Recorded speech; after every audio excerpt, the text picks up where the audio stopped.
அரசு பள்ளியில் படித்து முடித்து வர மாணவிகளுக்கும் மாணவர்களுக்கும் கல்லூரியில் சேர்க்குற திட்டத்துக்கு பேர் தான் வந்து விதை. அது எல்லாருமே முதல் தலைமுறை மாணவர்கள்.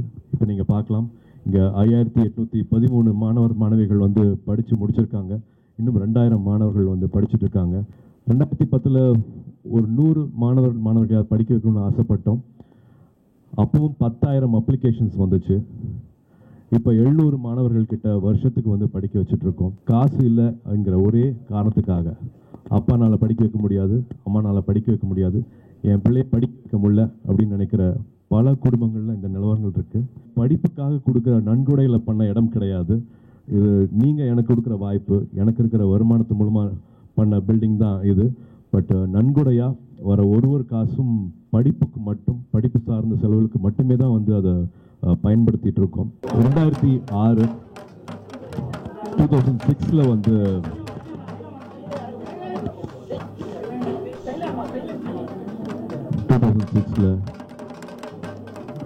ஒரு சின்ன அறையில் உட்காந்து யோசிச்சு ஒரு சின்ன விதை தான் வந்து இப்போ பெரிய ஒரு ஆலமரமா ரொம்ப அழகா இந்த இடத்துக்கு வந்திருக்கு. 2006 வந்து கஜினி முடிச்சுட்டு எனக்கு இவ்வளவு அன்பும் மரியாதையும் கொடுக்குற நம்ம மக்களுக்கு, நம்ம சமூகத்துக்கு நான் என்ன அர்த்தமுள்ளதா, நான் என்ன தந்துட முடியும்,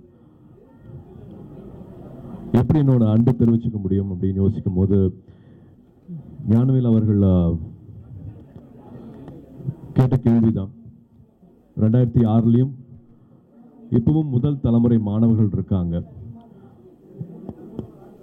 அப்பானால அம்மானால காசு கொடுக்க முடியல அப்படிங்கிறதுனால பல முதல் தலைமுறை மாணவிகள் வந்து படிப்பு பாதியோடு நின்று போகுது.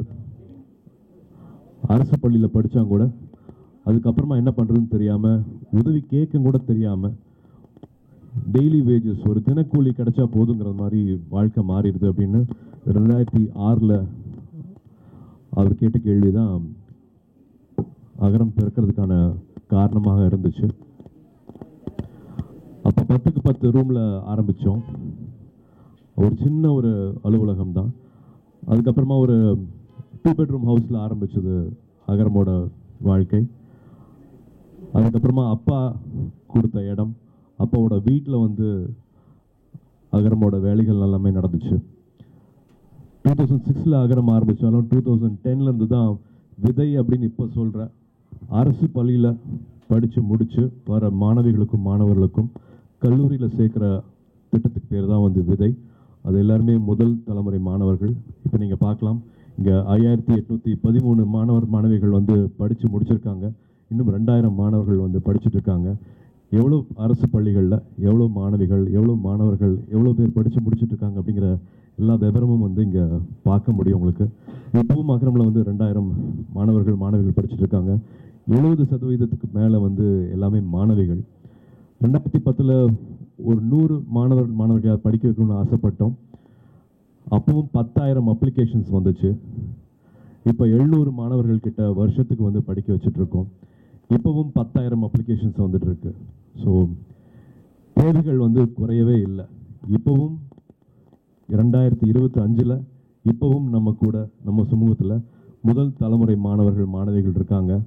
காசு இல்லைங்கிற ஒரே காரணத்துக்காக அப்பானால் படிக்க வைக்க முடியாது, அம்மானால் படிக்க வைக்க முடியாது, என் பிள்ளையை படிக்க வைக்க முடியல அப்படின்னு நினைக்கிற பல குடும்பங்களில் இந்த நிலவரங்கள் இருக்குது. இப்போ நம்ம தம்பிகள் தங்கைகள் சொன்ன மாதிரி வந்து கல்வியே எங்களோட ஆயுதம், கல்வியே எங்களோட கேடயம்.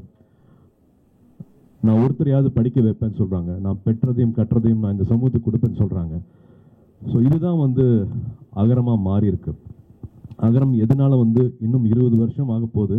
20 வருஷமும் கொஞ்சம் கூட தோய்வடையாமல் வீரியத்தோட, ரொம்ப சக்தியாக, ரொம்ப வந்து என்ன சொல்கிறது, அவங்களோட நேரம், காலம், உழைப்பு எல்லாமே வந்து ஒரு முன்னுதாரணமாக இருக்குது எங்களுக்கு. வந்து இன்னொரு 20 வருஷம் நாங்கள் இதே விஷயத்தை வந்து கொஞ்சம் கூட குறைவில்லாமல் பண்ணோம். அப்படிங்கிறதுக்கு காரணம் முன்னாள் மாணவர்கள் வந்து அவங்களோட வாழ்க்கையை அமைச்சுக்கிட்ட விஷயம்தான். தனக்கு மட்டும் பண்ணிக்காமல், தான் குடும்பத்துக்கு மட்டும் பண்ணிக்காமல், இப்போ மாணவிகள்லாம் வந்து அவங்களோட பிள்ளைகளுக்கு மட்டும் பண்ணிக்காமல் இந்த சமூகத்தையும் சேர்ந்து அவங்க யோசிக்கிறது தான் வந்து அகரமில் இருக்கிற ஒரு மாணவ மாணவிகளையும் வந்து கொஞ்சம் கூட எந்த குறையும் இல்லாமல் என்னெல்லாம் செய்ய முடியுமோ செஞ்சிடணும் அப்படின்னு ஆசைப்பட்டோம். 20 வருஷத்துக்கு அப்புறமா இப்போ இந்த இடம் கிடச்சிருக்கு. ஏதாவது சந்தேகம் இருந்தால் அதையும் சொல்லிடுறேன். இது வந்து படிப்புக்காக கொடுக்குற நன்கொடையில் பண்ண இடம் கிடையாது. இது நீங்கள் எனக்கு கொடுக்குற வாய்ப்பு, எனக்கு இருக்கிற வருமானத்து மூலமாக பண்ண பில்டிங் தான் இது. பட் நன்கொடையாக வர ஒரு காசும் படிப்புக்கு மட்டும், படிப்பு சார்ந்த செலவுகளுக்கு மட்டுமே தான் வந்து அதை பயன்படுத்திகிட்டு இருக்கோம். ஸோ இதை திரும்பி நான் ஏன் சொல்கிறேன் அப்படின்னா, 10,000க்கு மேலே அப்ளிகேஷன்ஸ் இன்னும் அரசு பள்ளிகள்லேருந்து வந்துட்டு இருக்கு. அவங்களுக்கான தேவைகள் அதிகமாக இருக்குது. வருஷத்துக்கு வந்து நாங்கள் இப்போவும் 700 மாணவர்கள் கிட்ட தான் அவங்களோட வாழ்க்கையை தொட முடியுது, மாற்ற முடியுது. இன்னும் நிறையா அன்பு தேவைப்படுது, இன்னும் நிறையா பேர்த்தோட பிளெஸிங்ஸ் தேவைப்படுது. பணம் மட்டும் இல்லாமல் உங்கள் எல்லாத்தோட நேரம் தேவைப்படுது. அகரம் இவ்வளோ 20 வருஷமாக நடந்துட்டுருக்கு அப்படின்னா அது முக்கியமான காரணம் வந்து தன்னார்வலர்கள்னால. ஒரு உதாரணத்துக்கு வந்து சொல்லணும்னா, கல்வராயன் மலை இருக்குது, ஜவாது மலை பக்கத்தில் வந்து கல்வராயன் மலை இருக்குன்னா அங்கேருந்து ஒரு அப்ளிகேஷன் வருது. அந்த அப்ளிகேஷன் போட்ட மாணவரோட வீடுக்கு போய் சேர முடியல. இங்கேருந்து தன்னார்வலர்கள் போகிறாங்க, சைக்கிளெல்லாம் போக முடியாது. அஃப்கோர்ஸ் பஸ் வசதி கிடையாது அங்கே போகிறதுக்கு, சைக்கிளில் கூட போக முடியாது, இருசக்கர வாகனத்தில் போக முடியாது. நடந்து போய் அந்த மலை ஏறதே சிரமமாக ஒரு 9 தன்னார்வலர்கள் திரும்பி வந்துடுறாங்க, முடியலன்னு பார்க்க முடியலன்ட்டு. 10ஆவதாக மறுபடியும் ஒரு வாலண்டியர் போகிறாரு.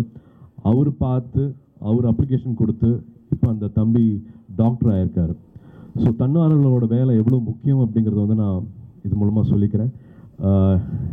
20 இயர்ஸ் ஆனதுக்கப்புறமா கூட இன்னும் we need lot of support. இது மக்களால் மக்களுக்காக செய்யப்படுற ஒரு விஷயமா பார்க்குறேன்.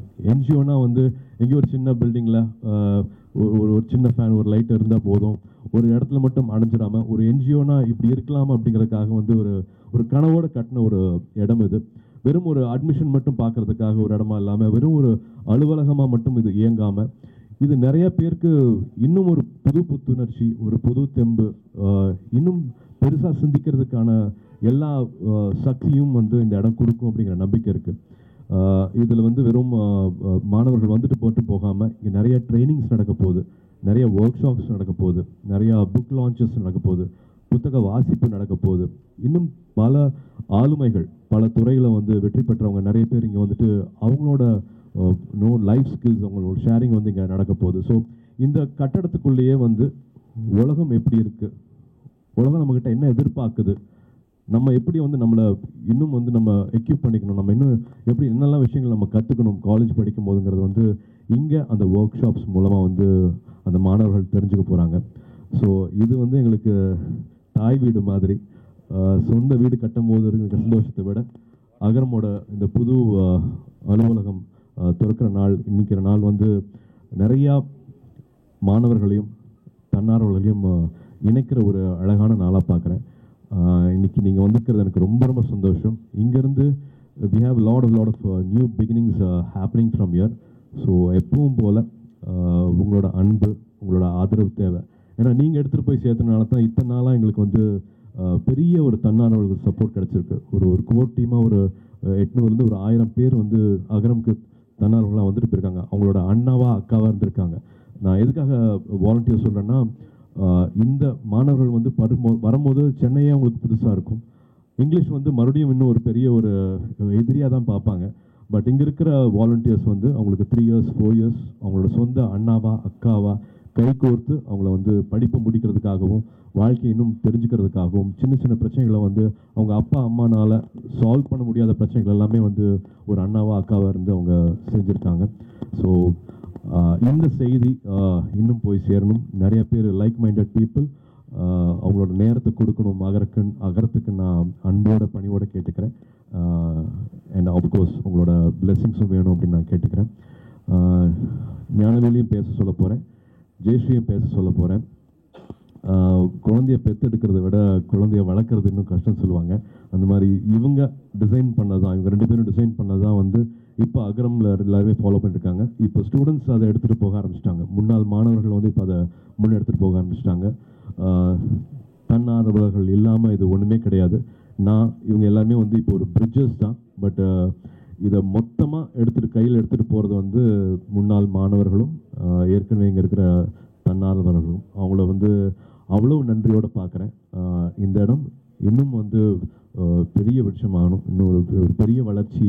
இதிலிருந்து நாங்கள் இன்னும் அடுத்த 20 வருஷத்தில் இந்த இடம் பத்தாமல் இன்னொரு பெரிய இடத்துக்கு போகணும் அப்படிங்கிற ஆசையும் இருக்குது. we need all your blessings. thank you. ஒரு 20 வருஷ பயணம் தொடர்றது நடுவில் ஒரு சின்ன இளைப்பாறல் மாதிரி நம்மளே நம்ம சந்தோஷமான ஒரு வாய்ப்பாக அகரமுடைய அலுவலகம்னு சொல்கிறதான்னு எனக்கு தெரியல. ஏன்னா இது அலுவலகம்னா நம்ம வந்து ஒரு ஆஃபீஸ் ஒர்க்கு தான் பண்ணுவோம். இது ஆஃபீஸ் ஒர்க் பண்ணுற இடம் இல்லை. இது முழுக்க இங்கே படிக்கிற மாணவர்களுக்கு பயிற்சி பட்டறையாகவும் இந்த இடம் இருக்க போகுது. ஒரு வளர்கிறதுக்கு ஒரு இடம் ஒரு விதை அந்த இடம் ரொம்ப முக்கியம். அப்படியான ஒரு வளர்ச்சிக்குரிய மனிதர்களை மனங்களை ஒன்றிணைக்கக்கூடிய ஒரு இடமா இது தொடரப்போகுது. ஸோ அந்த போகிற ஒரு விஷயத்த சூர்யா சார் வந்து நாங்கள் சொன்னோம், ஒரு 20 வருஷத்துக்கு முன்னால் நான் பத்திரிக்கையிலேருந்து வெளியில் வந்து கல்வி சார்ந்து ஏதாவது விஷயம் பண்ணலாம் அப்படின்னு வர்றப்போ அவர்கிட்ட பேசுகிறப்போ அப்போ வந்து எனக்கு அப்போ வந்து நடிகர்களுடைய பங்களிப்புங்கிறது பொதுவாக எப்படி இருக்கும் அப்படின்னா வந்து ஒரு அயன் பாக்ஸ் தருவாங்க, ஒரு தையல் மிஷின் தருவாங்க, இல்லைனா ஒரு ஆட்டோ ஸ்டாண்டில் அந்த போர்டு வைக்கிற விஷயம் இருக்கும். இந்த மாதிரியான விஷயங்கள் நடந்துட்டு இருக்கிறப்போ இப்படி எதுவும் பண்ண முடியாது. ஒரு ஒரு ஒரு ஒரு விஷனோட ஒரு வேலை செய்யணும். நம்ம கல்வி மட்டும்தான் வாழ்க்கையை மாற்றக்கூடிய விஷயம், ஆனால் அதுக்கு ரொம்ப பொறுமையாக இருந்து அதை செய்ய வேண்டியது இருக்கும் அப்படின்னு சொல்கிறப்போ அதே மாதிரி எல்லாருடைய இந்த மாதிரியான அப்பா நடிகர்களில் இருந்தவங்க அவங்களுடைய பேர்களில் தான் அந்த அறக்கட்டளை இருக்கும். ஸோ இதை ஆரம்பிக்கிறப்போ சூர்யா சேரிட்டபிள் ட்ரஸ்ட் இருந்தது, அகரம்னு மாறுச்சு. ஒரு தனிநபருடைய அடையாளமாக அது இருக்கக்கூடாது, அது எல்லாருக்குமானதாக மாறணும் அப்படிங்கிற சிந்தனை வரைக்கும் இதுக்குள்ளே இருந்தது. இது எல்லாமே வந்து ரொம்ப ரொம்ப ரொம்ப கனவோடு பேசி ஒரு விஷயமா உருவாக்கணும்.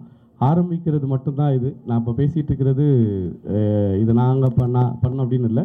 பிஹாஃப் ஆஃப் அகரம்னுடைய எல்லா தன்னார்வலர்கள் முன்னாள் மாணவர்கள் இப்போ படிச்சுட்டு இருக்கிற மாணவர்கள் எல்லாருடைய பிரதிநிதியாக தான் நான் இதை இங்கே சொல்கிறேன். இது வந்து ஒரு கூட்டு முயற்சி, இது ஒரு கூட்டு கனவு. இன்றைக்கி வந்து பல பேருடைய வாழ்க்கையை மாற்றுற ஒரு இது இருந்திருக்கு. நாங்கள் இதை ரொம்ப ரொம்ப பார்த்து பண்ணோம். என்னென்னா கல்வி சார்ந்த விஷயங்கள் பண்ணணும்னு வர்றப்போ நிறைய க்ரைட்டீரியா இருக்குது. எந்த க்ரைட்டீரியா நம்ம எடுத்தது அப்படின்னு வர்றப்போ அரசு பள்ளியில் படித்த மாணவர்களுக்கு நம்முடைய பங்களிப்பை தரணும் அப்படின்னு கொண்டு வந்தாங்க. ஏன் அரசு பள்ளி அப்படின்னு எடுத்திங்கன்னா அங்கே தான் எதற்குமே வழியற்றவர்கள் போய் சேர்ற இடமா இன்றைக்கி வரைக்கும் இருக்குது. இன்றைக்கி ஒரு 10,000 ரூபாய் சம்பாதிக்கிறவங்க கூட ஒரு தனியார் பள்ளிக்கு பிள்ளைகள் அனுப்புறது தான் விரும்புகிறாங்க. அப்போது அந்த வருமானமும் இல்லாதவங்க படிக்கிற ஒரு பள்ளியில் இருக்கிற மாணவர்களுடைய ஹையர் ஸ்டடீஸ் உயர்கல்விங்கிறது எப்போவுமே ட்ராப் அவுட்டில் இருக்கும். அவங்களால அந்த படிப்பை நல்லா படிக்கிற மாணவர்கள் கூட தொடர்ச்சியாக பண உதவி இல்லாமல் வந்து நிற்கிற இடத்துக்கு வந்துடும். ஸோ அப்போ நம்ம அவங்களுக்கு கை தூக்கி விடணும்னு தான் அகரம் வந்து அரசு பள்ளி மாணவர்களுக்கானது. இப்போ வரைக்கும் அகரமில் படிக்கிற எல்லா மாணவர்களும் அரசு உதவி பெறக்கூடிய கடைகோடி நிலையில் இருக்கக்கூடிய மாணவர்கள் தான். அடுத்து வந்து பார்த்திங்கன்னா அவங்களுக்கு வெறும் படிப்பு சார்ந்து அவங்க ஒரு வேலைக்கு போனால் மட்டும் போதுமா அப்படின்னா அவங்க நல்ல சமூக பொறுப்புள்ள மனிதர்களாக மாற்றக்கூடிய தன்னம்பிக்கை மிகுந்த மாணவர்களாக மாறத்துக்கு என்ன வேணும்னா நிறைய பயிற்சிகள் தர வேண்டிய இடத்துல இருக்குது. ஏன்னா நம்மளாம் பெரும்பாலும் இங்கே இருக்கிற எல்லாருமே கிராமப்புறத்துலேருந்து வந்திருப்போம், ஒரு சின்ன நகரங்கள்லேருந்து வந்திருப்போம். நம்ம ஒரு இடத்துக்கு வரப்போ பேச தயங்கியிருப்போம், நம்ம என்ன உடை உடுத்துறதுன்னு தெரியாது. இந்த மாதிரியான விஷயங்கள்லாம் இருக்கிறப்போ ஒரு பெரிய இன்ஸ்டியூஷனில் அவங்களுக்கு இடம் கிடச்சிரும், அண்ணா யூனிவர்சிட்டியில் அவங்களுக்கு இடம் கிடச்சிரும். ஆனால் அங்கே போயிட்டு படிக்க முடியலன்னு ட்ராப் அவுட் ஆவாங்க. அந்த தாழ்வு மனப்பான்மையிலேருந்து விலகாமல் அவங்கள தொடர்ச்சியாக அதுக்குள்ளே பயணம் பண்ணுறதுக்கு நாங்கள் என்னெல்லாம் பண்ண முடியும்னு யோசிச்சு நிறைய அறிஞர்களுடைய பங்களிப்போட கிட்டத்தட்ட இப்போது பத்திரிக்கையாளர் ஞானியெல்லாம் நான் ஞாபகம் வருது எனக்கு சொல்கிறப்போ. இன்றைக்கி இறந்துருக்காரு. ஆனால் இந்த பயிற்சிகளை வடிவமைக்கிறதுல பத்திரிக்கையாளர் ஞானி உட்பட நிறைய பேருக்கு வந்து பங்களிப்பு இருக்குது. இப்படி ஒவ்வொருத்தரும் அவங்களுடைய பங்களிப்பு கொடுத்து 20 வருஷ ஜேர்னி இன்றைக்கி நடந்திருக்கு. பட் இப்போ வரைக்கும் எங்களுக்குன்னு ஒரு இடம் இல்லாமல் தான் இதை பண்ணியிருக்கோம். இப்போது இதுக்கான தேவையும் அவசியமும் அதிகரிச்சுட்டே போனதால் சூர்யா சார் அவருடைய முழு பங்களிப்பில் இந்த இடத்த வந்து இடமும் இந்த கட்டடத்தையும் உருவாக்குறதுக்கு கொடுத்தாரு. அது கூட எனக்கு பெரிய விஷயமா இல்லை. இது எப்படி உருவாகணுங்கிறதுல டே 1லேருந்து அதனுடைய பங்கேற்பு வடிவமைப்பு என்ன மாதிரி இருக்கணும், பசங்களுடைய தேவை என்ன, இந்த இடம் என்ன மாதிரி பயிற்சிகளை உள்ளடக்கி இருக்க போது, அதுக்கு எந்த மாதிரி இருக்கணும், காற்று எப்படி வரணும், வெளிச்சம் எப்படி இருக்கணும், இப்படிங்கிற ஒவ்வொரு விஷயத்துலையும் பங்கெடுத்து எனக்கு தெரிஞ்சு அவர் வீட்டுக்கு என்ன ஆர்வம் காட்டி பண்ணாருன்னு தெரில. இதில் அவர் கொடுத்த ஆர்வம் ரொம்ப அதிகம். ஸோ இப்படி எல்லா வகையிலும் பார்த்து செய்த இது ஒரு புதிய தொடக்கமாக இருக்கும் நம்புகிறோம். வழக்கம் போல் உங்களுடைய அன்போடும் ஆதரவோடும் இந்த பயணம் சிறப்பாக தொடரணும்னு கேட்டுக்கிறேன். நன்றி.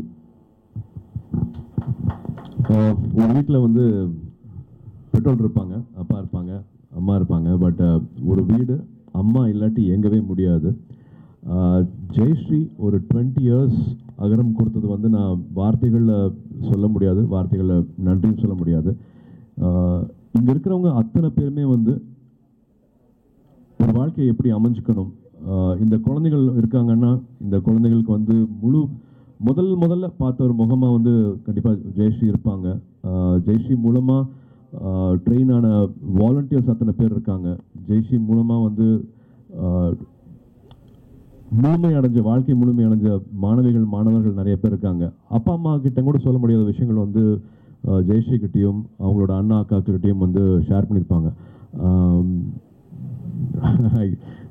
வார்த்தைகள் பத்தாது. அகரம் இன்னைக்கு 20 வருஷமாக நின்றுட்டு இருக்கு, எல்லாருக்கும் போய் சேர்ந்துருக்கு. இவ்வளவு வருஷமாக வந்து எந்த குறையும் இல்லாமல் நடந்துட்டு இருக்கு. இன்னும் நிறைய பண்ணும் அப்படிங்கிற ஆர்வத்தை எனக்கு தூண்டிட்டு இருக்கு. அப்படின்னா வந்து ஜெயஸ்ரீ ரொம்ப ரொம்ப முக்கியமான காரணம். அகரமோட இன் அண்ட் அவுட் வந்து ஜெயஸ்ரீ அவங்களுக்கு ரொம்ப நல்லா தெரியும். நிறைய கதைகள் இருக்கு சொல்றதுக்கு அகரம் பற்றி. ஜெயஸ்ரீயும் I want her to share few words and introduce Agaram to the press. நன்றி. ஸோ இதை பேர் ஜெயஸ்ரீன்னு சொல்லிட்டாரு, ஆனால் இந்த பேருக்குரியவர்கள் இங்கே நிறைய பேர் இருக்காங்க. இங்கே இருக்கக்கூடிய ஒவ்வொரு வாலண்டியரும், ஒவ்வொரு முன்னாள் மாணவரும், இதுக்கு காரணமாக இருக்கிற, இது இயங்கிறதுக்கு காரணமாக இருக்கிற ஒவ்வொரு டோனர்ஸ் எல்லாருக்குமே நாங்கள் இந்த இடத்துல ரொம்ப ரொம்ப ரொம்ப நன்றி கடன் பட்டிருக்கோம். ஸோ அவங்க எல்லாருக்கும் நன்றியோடு தான் ஆரம்பிக்கணும். பட் எப்படி ஆரம்பிச்சதுன்ட்டு நாஸ்டாலஜியை தாண்டி இது அடுத்த பாய்ச்சல் எதை நோக்கி போக போகுதுன்ட்டு தான் நான் சொல்லணும்னு நினைக்கிறேன். ஒரு இடம்ன்றது அலுவலகமாக எங்களால் பார்க்க முடியல. ஒரு இடம்ன்றது ஒரு நம்பிக்கையை கொடுக்கணும், ஒரு சேஃப் ஸ்பேஸை கொடுக்கணும். அது கண்டிப்பாக அகரம் கொடுக்கும். அது அகரம்குள்ளே படிச்சுட்டு இருக்கிற மாணவர்களுக்கு மட்டும் இல்லை, அதை தாண்டி இருக்கிற இந்த பொது சமூகத்தில் இருக்கக்கூடியவங்களுக்கும் சேர்த்து அர்த்தமுள்ள இடமா இது கண்டிப்பாக மாறும். அதுக்கான முயற்சிகளை கண்டிப்பாக எடுத்துகிட்டு இருக்கோம். இன்றைக்கி உதாரணத்துக்கு சொல்லணும்னா, இங்கே முதல் மாடியில் பார்த்தீங்கன்னா ஃபர்ஸ்ட் ஃப்ளோரில் ஒரு பெண்களுக்கான ஒரு பயிற்சி பட்டறை ஆரம்பிக்கிறோம். ஸோ இனிமேல் தொடர்ச்சியாக ஃப்ரைடே, சாட்டர்டே, சண்டே இந்த மாதிரி எங்கெங்கே நாட்கள் கிடைக்குமோ அங்கே பொதுமக்களுக்கும் சேர்த்து அகரம் மாணவர்களுக்கும் சேர்த்து பயிற்சிகள் நடக்கும். அதே மாதிரி 2வது தளத்தில் பார்த்தீங்கன்னா ஒரு புத்தக வெளியீடு நடக்க போகுது. ஒரு செட் ஆஃப் புத்தகங்கள் வெளியிட போகிறாங்க. அதோடு சேர்த்து வாசிப்பும் தொடங்க போகுது. அதே மாதிரி ஒரு விஷயமும் இங்கே எதெல்லாம் மீனிங்ஃபுல்லாக நடக்க முடியுமோ இந்த வர நாட்களில் இருந்து பார்த்தீங்கன்னா இங்கிலீஷ் பார்ட்னர் அப்படின்னு ஒரு டீமோடு சேர்ந்து தினமும் ஈவினிங் ஒரு 1 or 2 hours ஃப்ரீயான இங்கிலீஷ் கிளாஸஸ் எங்கள் மாணவர்களுக்கு மட்டும் இல்லை, அகரமால படிக்கக்கூடிய மாணவர்களுக்கு மட்டும் இல்லை, இது பொதுமக்களுக்கும் சேர்த்து நடக்க போகுது. இதை பற்றின தகவல்கள் நாங்கள் எங்களோட வலைதளங்களையும் அண்ட் சோஷியல் மீடியா பேஜஸ்லையும் கண்டிப்பாக போடுறோம். ஸோ அகரம் என்றைக்குமே நல்ல சிந்தனை இருக்கக்கூடிய ஒரு முற்போக்கான சமூகத்தை கிரியேட் பண்ணுறதுக்கான அத்தனை முயற்சிகள்லையுமே தன்னை ஈடுபடுத்திக்கிட்டே இருக்கோம். அந்த ஈடுபாட்டுக்கு எத்தனை பேரோட உதவி இருந்தாலும், எத்தனை பேரோட பங்களிப்பு இருந்தாலும் போதாது, எல்லாருமே பங்களிப்பு கொடுங்க அப்படின்ற அந்த கோரிக்கையோட உங்கள் எல்லாருக்குமே நன்றியோட முடிக்கிறோம். நன்றி. தேங்க்யூ. சாரி, அன்னைக்கு இந்த ஒரு எங்களுக்கு ரொம்ப முக்கியமான நாளில் நீங்களும் ஒன்றா இணைஞ்சிக்கிட்டதுக்கு ரொம்ப ரொம்ப நன்றி. அகரம் பற்றி மறுபடியும் இன்னும் இன்ஃபர்மேஷன்ஸ் ஏதாவது வேணும் அப்படின்னா agaram.in அதுதான் எங்களோட வெப்சைட்டு. ஸோ இதில் ஆர்வமாக இருக்கிறவங்க, இதே கன்சர்ன்ஸ் இருக்கிறவங்க கண்டிப்பாக அதில் இணைஞ்சிக்கலாம். மறுபடியும் உங்கள் எல்லாருக்கும் மனமார்ந்த நன்றிகள். தேங்க்யூ.